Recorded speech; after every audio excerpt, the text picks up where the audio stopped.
오늘부터 우리 교회력은요, 이제 비절기 기간 또는 뭐 연중이라고 하는 기간으로 들어갑니다. 성탄절, 부활절, 성령 강림절 다 지나갔고요. 이제 이 기간은 우리 앞에 십자가를 보시면은 천이 무슨 색이죠? 녹색이죠. 녹색은 성장을 상징합니다. 풀이 자라나듯이. 그래서 이 기간 동안에 이제 우리 11월까지 대림절 이제 직전까지는 계속해서 우리가 초록색을 통해서 계속해서 우리의 신앙이 어떻게 성장하여 가는지를 예배 가운데 좀 나누게 됩니다. 그래서 오늘도 우리가 함께 생각하고 고민하고 또 우리가 더 성장할 수 있는 그런 시간이 되기를 바랍니다. 라고 제가 말하는 것은요, 결국 우리가 말씀을 대할 때 이 말씀이 무엇을 우리에게 말씀하시고자 하는 그 핵심을 좀 우리 충실했으면 좋겠다. 물론 여기 앉아 계신 모든 분들은 충실하시지만 제가 성경과 말씀에 또 조금 쓸데없는 거에 집중하고, 오늘 본문이 그래요. 오늘 본문이 쓸데없는 거에 집중하면 산으로 갈 수가 있어요. 그래서 조금 우리가 핵심으로 좀 들어가겠습니다. 자, 우리 본문을 한번 보겠습니다. 26절입니다. 자, 그들이 갈릴리 맞은편 거라사인의 땅에 이르러. 오늘 본문은요, 그 거라사인의 땅에서 있었던 그 유명한 군대 귀신 이야기입니다. 자, 예수님과 그 제자들이 어느 날 갈릴리 호수에서 맞은편, 그러니까 원래 유대인들 사는 동네 말고 이방인들이 주로 몰려 살던 동네로 가게 되셨어요. 그런데 27절, 예수께서 육지에 내리심에 그 도시 사람으로서 귀신 들린 자 하나가 예수를 만나요. 귀신 들린 사람이 하나가 있었어요. 그런데 그 사람은 오래 옷을 입지 아니하며 집에 거하지도 아니하고 무덤 사이에 거하는 자라. 심각하네요. 오래, 이게 지금 한순간이 아니라 오랫동안 옷도 안 입고 집에 있지도 못하고 저기 막 무덤 사이에 돌아다니고, 무덤이 뭐 아시는 분은 아시겠지만은 우리나라 무덤은 이제 땅에 사람을 매장하고 봉분을 쌓는데, 이쪽 무덤은 그게 아니라 돌산에다가 돌을 깎아서 굴을 만들고 시신을 안장하고 큰 돌을 막아놨죠. 그러니까 그런 곳에서 이렇게 저렇게 막 돌아다니면서 살고 있다는 거예요. 이런 식이든 저런 식이 됐건, 문제는 사람 사는 곳에 있지 않고 무덤에서 있다는 거는 뭐 이런 형태건 저런 형태건 하여튼 이건 문제죠.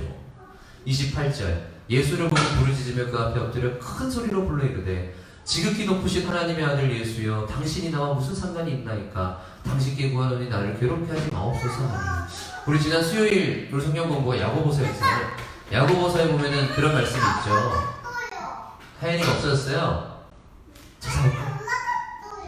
올라갔어요. 혹시 보시고 위험하지 않도록만, 혹시 넘어질까봐. 네. 하연아, 엄마를 위해서라도. 네. 자, 다시 돌아오겠습니다. 우리 지난주 수요일에 야고보서 공부를 했어요. 수요일마다 우리가 성경 공부를 하는데, 지난주 수요일에 야고보서 공부할 때 이런 얘기가 나옵니다. 네가 하나님의 아들 예수가 하나님의 아들이신 것을 믿느냐? 잘하는도다. 귀신도 믿고 떠느니라. 이런 얘기가 나와요. 야고보는 네가 예수님을 믿는 게 중요한 게 아니라 믿는 대로 살아야지. 믿는 건 귀신도 믿는다 이거예요. 오늘 얘기도 다 나오죠. 귀신도 예수님을 만나니까 하나님의 아들 예수요, 나를 막 쫓아내려고 오셨어요. 막 지금 벌벌 무서워 떨고 있어요. 예수께서 29절, 이는 예수께서 이미 더러운 귀신을 명하사 그 사람에게서 나오라 하셨습니다. 자, 바로 그를 보십시다. 귀신이 가끔 그 사람을 붙잡음으로 그를 쇠사슬과 고랑에 매어 지켰으되 그 맨 것을 끊고 귀신에게 몰려 광야로 나갔더라. 이 사람이 가끔 뭐 평소에 좀 괜찮은데 갑자기 귀신 들려면 막 난동 부리고 그러니까 쇠사슬 같은 걸로 묶어놨나 봐요. 근데 그 쇠사슬도 끊고 이제 이 무덤 광야로 바로 이 사람. 예수께서는 그를 붙들고 있는 귀신에게 나가라고 명하십니다. 그러면서 하는 게 이제 30절 보시면 예수께서 네 이름이 무엇이냐 물으신즉 이르되 금배라 하니 이는 많은 귀신이 들렸습니다. 자, 이제 여기에 대해서 이제 조금 신비주의 뭐 이런 거 좋아하시는 분들은 그래서 귀신을 쫓으려면 이름을 먼저 물어야 된다. 그래서 귀신 쫓는 법을 막 이렇게 그 펄시죠. 과정을 막 해놔요. 1번 이름을 물어라. 2번 뭘 해라. 이런데 이 지금 그거 얘기하시는 거겠습니까? 이걸 통해서 귀신을 쫓으려면 1번 이름부터 부르세요. 이건 아니겠죠? 넘어가겠습니다. 여기에 대해서 여러 가지 이론이 있지만 오늘 핵심이 아니니까 넘어갈게요. 31절 무적행으로 들어가라 하지 마시기를 간구하더니, 여기서 무적행은 무, 없다, 저, 바닥, 갱, 그러니까 바닥이 없는 깊은 그런 어떤 막장 굴 이런 거예요. 바닥이 없이 깊이 들어가는, 여기가 지옥이죠. 그럼 목사님 맨날 목사님 지옥이 없다 그러더니 여기 지옥이 있네요? 그 얘기가 아니라 우리가 흔히 생각하는 그 지옥은 요한계시록에 나오는 지옥이고, 지금 여기는 깊은 어둠이라는 뜻이에요. 깊은 어둠. 깊은 어둠은 맨날이나 지금이나 있었겠지요. 근데 이런 이야기 있잖아요. 이런 이야기로 들어가면 우리가 이제 산으로 가는 거예요. 시작되기 없는 거에 매여가지고 이것 때문에 싸우기 시작하면 끝이 없습니다. 넘어가겠습니다. 32절 마침 그곳에 많은 돼지떼가 산에서 먹고 있는지라 귀신들이 그 돼지에게로 들어가게 허락하심을 간구하니 이에 허락하시니. 자, 여러분 여기서부터가 핵심입니다. 많은 돼지떼가 있었는데 귀신이 그 막 무저강에 들어가게 하지 마시고 그냥 돼지떼에게 들어가게 해주세요 하니까 예수님이 그냥 알았다, 들어가라 이러셨어요. 그러니까 33절 귀신들이 그 사람에게서 나와 돼지에게로 들어가니 그 떼가 비탈로 내리달아 호수에 들어가 몰사하거늘. 이 호수가 이제 다른 복음서에서는 바다로 표현되는데 이제 갈릴리 호수가 워낙 넓어요. 양산보다 넓나? 부산에 한 구 한 4개 정도 합친 것만 해요. 북구, 금정구, 뭐 이렇게 진구 이렇게 한 4개 정도 합친 것만 하거든요. 무지하게 넓으니까 이제 바다라고도 하는데, 바다는 이 고대 중동, 특히 지중해 인근 사람들에게 있어서 바다는요 죽음, 악마, 귀신 이런 걸 상징하는 곳입니다. 왜냐하면 당시 사람들은 이제 그리스 사람들도 그렇고 바다를 통해 무역을 하는데 알 수가 없는 거예요. 지금처럼 뭐 기상이 발달을 했습니까? 배기술이 있었겠어요? 풍랑이 불면 끝나는 거예요. 그냥 이번에도 이렇게 바다 해상 사고가 일어났었잖아요. 강에서. 육지에서는 쿠닥탕해도 이렇게 누워있다 보면 사는데 여기는 그냥 어떻게 할 수가 없으니까 바다는 고대 사람들에게 굉장히 무서운 곳이었습니다. 그래서 지금 여기서 귀신이 들어간 이 돼지떼가 바다로 들어간 것은 자기들의 고향으로 돌아가는 거예요. 그런 의미로 우리가 해석할 수 있습니다.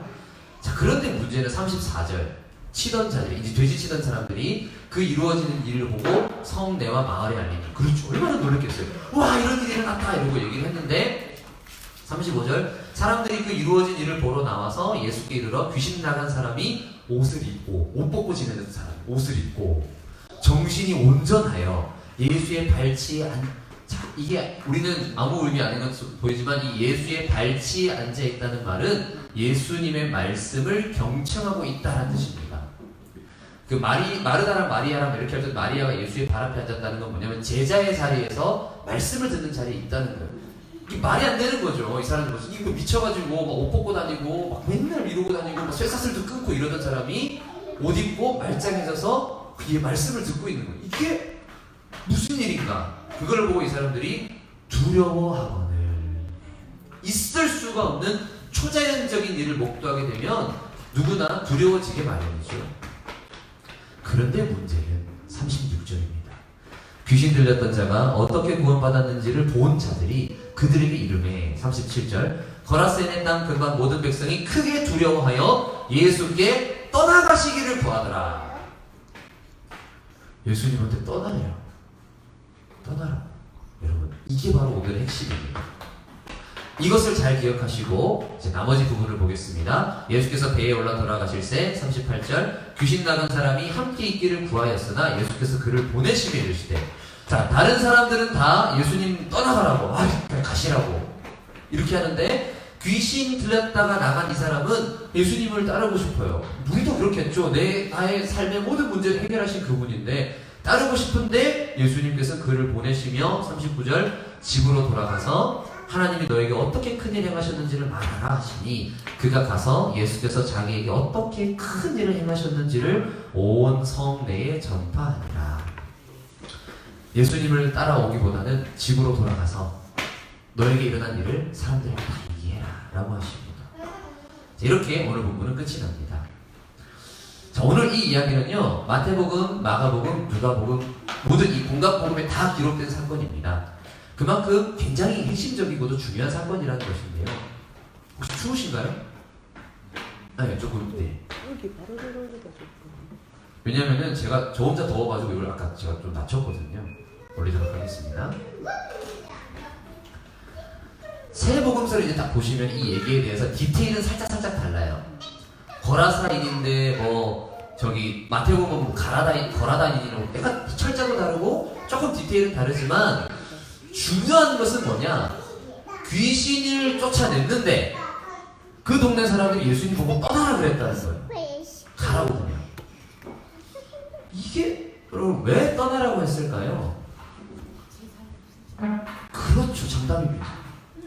우리 너무 상식적인 이야기예요. 돼지떼 때문이에요. 돼지는요 원래 유대인한테는 굉장히 부정한 동물입니다. 그래서 사실 그 유대 지방에서 키우면 안 돼요. 그런데 이 사람들을 어떻게 키우느냐? 여기 이방인 지역이잖아요. 자기들은 이방인이고 게다가 지금 점령 세력이 로마 제국인데 로마인들한테 이거 팔아야 되거든요, 돼지를. 이게 큰 수입원이에요.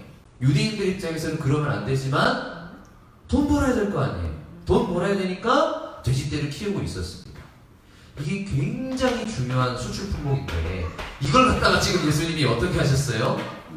돈이 안 되는 일을 하신 거예요. 아니 큰 손해를 안긴 일을 하신 겁니다. 그러니까 떠나달라는 거예요.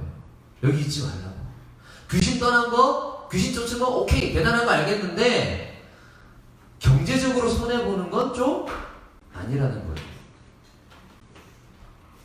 한편으로는 정말 이해가 가요. 얼마나 중요한 일입니까? 중요한 수입원이고 이걸로 먹고 사는데 먹고는 살아야 되지 않겠어요? 하지만 그것이 오랫동안 귀신에 들려서 그것도 군대 귀신 엄청나게 많은 이 귀신의 세력 때문에 고통받던 이 사람이 쇠사슬로 먹고도 그거를 끊고 막 사람 사는 곳에 살 수가 없어가지고 맨날 오톨락 먹고 막 무덤 사이에 돌아다니던 이 사람이 귀신이 이제 떠나가지고 정신이 온전해졌는데 회복되었는데 그것보다는 내가 먹고 사는 일이 더 중요하다. 이해는 하지만 너무 씁쓸한 현실이죠. 여러분 복음은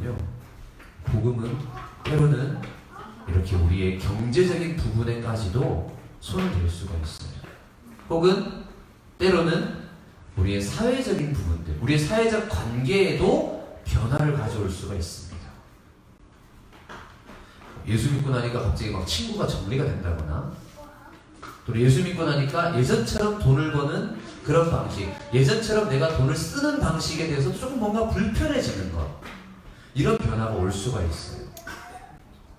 근데 문제는 그 삶의 변화가 굉장히 내 맘에도 들고 주위 사람 다 칭찬하는 그런 거일 수도 있습니다. 주로 이제 술 끊고 도박 끊고 이런 얘기들 다 막 축하하고 멋있다 할 수도 있는데 그렇지 않을 수도 있어요. 오늘 말씀처럼 경제적으로 손해를 볼 수도 있습니다. 물론 막 복 받았다고 뭐 지평수가 넓어졌네, 하나님의 은혜네, 그런 사람도 있지만 아닐 수도 있는 거예요. 또는 굉장히 좋았던 사람과의 관계도 변할 수도 있는 거죠. 그때 우리는 오늘 이 거라사인들처럼 예수를 떠나고 싶어질지도 모르겠습니다. 사실 제가 그랬거든요. 여러분 저라고 그렇지 않았겠습니까? 물론 뭐 제가 뭐 예수를 믿는다는 사실 때문에 어디 가가지고 핍박당하고 그런 건 아니에요. 그런 건 아닌데 내가 목사가 아니었으면, 내가 예수 안 믿었으면 내가 지금 이렇게 힘들었을까? 했던 순간들이 저에게 있었습니다. 딱 1년 전이에요, 그게. 1, 2년 전. 내가 목사가 아니었으면 이렇게 내가 힘들지 않아도 될 텐데 했던 시간들이 있었죠. 그럴 때 저에게 참 힘이 되어준 말씀이 있었습니다. 그게 바로 오늘 교회력 제1독서 구약 말씀이에요. 우리 열왕기하 다시 한번 돌아가 볼까요? 우리 열왕기하 19장입니다. 자, 이 열왕기하 19장은요, 제가 사실 아마 우리 동건 형제 같은 경우는 굉장히 익숙한 말씀이고 정말 자주 했던 이야기거든요. 자, 열왕기하 19장 보면 18장에서부터 보시면 이제 엘리야, 하나님의 선지자 엘리야가 가나안 신들, 그러니까 다른 이방 신들의 이 사제 850명하고 겨뤄서 이겼어요. 이겨가지고 그들을 다 때려 죽입니다. 열왕기 상. 예, 열왕기 상. 제가 하라 그랬네요. 죄송합니다. 네. 상하가 헷갈릴 때가 있죠. 죄송합니다. 자, 열왕기상 19장, 열왕기상 19장 오늘 교회력 말씀. 자, 하나님의 선지자 엘리야가 가나안 신들의 사제 850명, 아마 바알 사제 400명에 아세라의 사제 450명인가 그렇죠? 이들하고 싸워가지고 이겨가지고 다 때려 죽입니다. 850대 1로 싸워 이긴 거예요. 그런데 그 직후에 오늘 19장 보시면 아합이 당시 이제 북이스라엘 왕인데 엘리야가 행한 모든 일과 그가 어떻게 모색칼로 죽이는 이세벨 자기 마누라예요. 왕비. 이 왕비가 문제라. 왕비가 이 모든 우상신들을 다 데려왔거든요. 왕비가 이걸 듣고 뭐라 그러느냐. 2절 사신을 엘리야에게 보내 이르되 내가 내일 이맘때쯤에 너 죽여버릴 거야. 네가 죽인 얘네하고 똑같이 나도 너 죽일 거야. 이렇게 말하니까 3절을 보니 엘리야가 이 형편을 보고 일어나 자기의 생명을 위해 도망을 갑니다. 여러분 도망을 가요. 도망을 갈 뿐만 아니라 뭐라 그럽니까? 4절 보시면 자기 자신은 광야로 들어가 하루길쯤 가서 한 로뎀나무에 앉아서 자기가 죽기를 원하여 이르되 여호와여 넉넉하오. 이게 뭐냐면은 It's enough 이거예요. 충분합니다. 이제 됐습니다. 하나님 이만하면 됐잖아요. 내가 이만 했으면 됐지. 뭘 더 해야 됩니까 대체? 그냥 나 여기서 죽을랍니다. 이거예요 지금 엘리야의 얘기가. 저는 저의 조상들보다 제 앞선 선지자들보다 제가 나을 거 하나도 없는데 저 여기까지 하겠습니다. 근데 여러분 이상하지 않아요? 지금 850대 1로 싸워 이겼잖아요. 뭐가 잘 안 되다가 이렇게 왔으면 아이고 하나님 됐습니다 하겠는데 850대 1로 싸워서 이겼는데 지금 뭐 기고만장 해줘야 될 엘리야가 하나님 나 못하겠어요. 나 이제 그냥 죽고 싶어요. 그래요. 왜 그랬을까요? 그 이유가 성경 안에 있습니다. 10절입니다. 우리 10절 한번 읽어보실까요? 시작. 그가 대답하되 내가 만군의 하나님 여호와께 열심히 유별하오니 이는 이스라엘 자손이 주의 언약을 버리고 주의 재단을 걸며 칼로 주의 선지자들을 죽였으며 오직 나만 남았거늘 그들이 내 생명을 찾아 빼앗으려 하나이다. 네, 오직 나만 남았거늘. 이게 왜 이유냐면요. 이게 똑같은 말씀 14절에 똑같이 반복돼요. 토시 하나 안 틀리고 14절 보시면 똑같이 반복돼요. 이게 지금 엘리야가 죽고 싶은 이유입니다. 오직 나만 남았거든. 내가 정말 하나님 사랑해서 내가 이렇게 하나님 사랑해서 이렇게 내가 열심히 살아왔는데 이제 나 혼자 남았다는 거예요. 아니 나 혼자서 이렇게 살기 너무 힘들어요.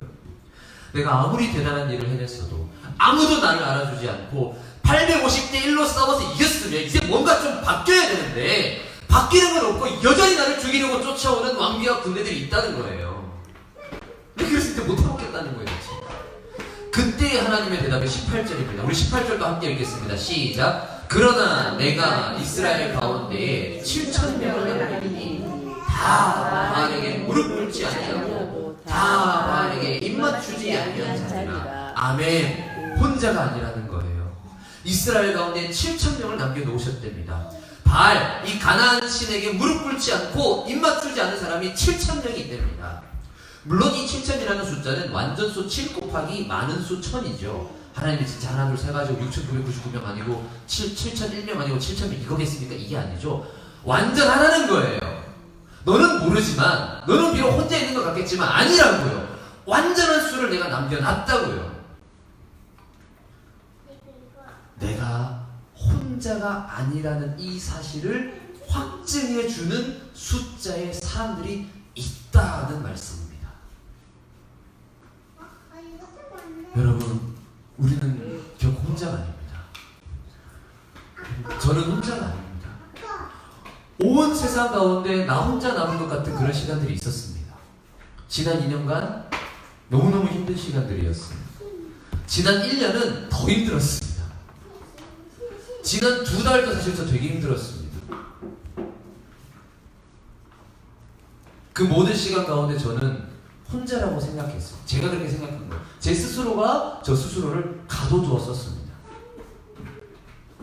이 모든 게 다 그냥 내 잘못이고 다 그냥 나 혼자 안고 가야 되고 다 내가 책임져야 되는 문제라고 그렇게 생각했습니다. 아무도 날 이해해 줄 수 없고 아무도 나를 사랑하지 않고 아무도 나를 신경 쓰지 않는다고 지난 2년 동안 그렇게 생각하고 살았습니다.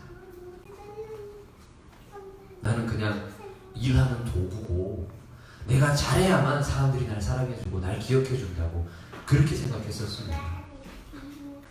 그런데 돌아보니까 저를 사랑하는 가족이 있었습니다. 여기 함께 계신 저희 어머니와 아버지가 있었고요. 모든 사람들이 나를 잊었다고 생각하는 그 순간 속에도 저를 기억해준 사람들이 있었습니다. 저를 기억해서 이 학원에서 예배드리지 않겠느냐 해주셨던 우리 동건 형제를 통해서 학원 원장 선생님 계셨고, 또 학원의 또 선생님들, 그리고 또 저를 기억해주신 또 많은 분들이 계셨습니다. 그리고 지금 이렇게 함께하는 여러분이 있습니다. 우리 푸른나무 교회 어디 가서 명함 내밀기도 어려운 정말 작은 공동체죠. 하지만 저는 여러분이 있기 때문에 결코 외롭지 않습니다. 헬스장에 가도 외롭지 않아요. 우리 함께하는 분들이 계시거든요.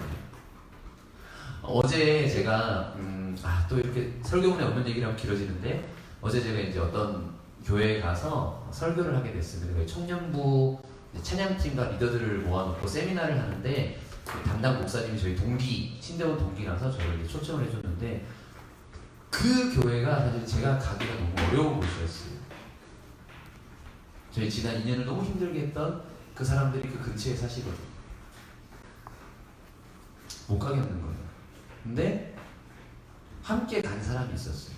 저희도 신대원 동기, 저희 소울메이트 같은 분이 있는데요. 저희 페이스북에 보시면 맨날 좋아요랑 댓글 다는 분이 있어요. 그 형이랑 둘이 가는데 진짜 천군만마 같은 거예요. 그때도 제가 생각한 것은 하나님이 나를 홀로 버려두지 않으시는구나. 내가 사망의 음침한 골짜기를 다닐지라도 해를 두려워하지 않을 것은 누가? 주께서 나와 함께 하시리라. 아멘. 여러분은 결코 혼자가 아닙니다. 예수 믿고 사는 것이 우리의 삶을 뒤흔드는 그 순간에도 결코 여러분은 혼자가 아닙니다.